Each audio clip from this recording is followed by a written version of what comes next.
ओकाड़ा की तहसील नाला खुर्द में कबूतरबाजी पर होने वाले झगड़े में एक भाई गोली लगने से जान की बाजी हार गया, जबकि दूसरा शदीद जख्मी हालत में THQ अस्पताल नाला खुर्द पहुंचा दिया गया। वाकया की इतला मिलते ही मुकामी पुलिस मौका पर पहुंच गई। मजीद तफसीलात जानते हैं सैयद हसन शाह की इस रिपोर्ट में। भाई ये झगड़ा किस लिए हुआ है, किस तरह हुआ है? ये इतना झगड़ा तो नहीं था जितना लंबा किया गया। जो मरने वाले हैं, जो अल्लाह को प्यारे हैं, वो आपके क्या लगते हैं? बड़ा भाई है।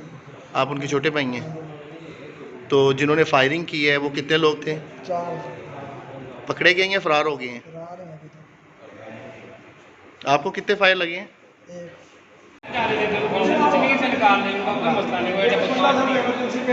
एक ओकाड़ा की तहसील नाला खुर्द में कबूतरबाजी पर होने वाले झगड़े में एक भाई गोली लगने से जान की बाजी हार गया, जबकि दूसरा शदीद जख्मी हालत में THQ अस्पताल नाला खुर्द पहुंचा दिया गया। वाकया की इतला मिलते ही मुकामी पुलिस मौका पर पहुंच गई।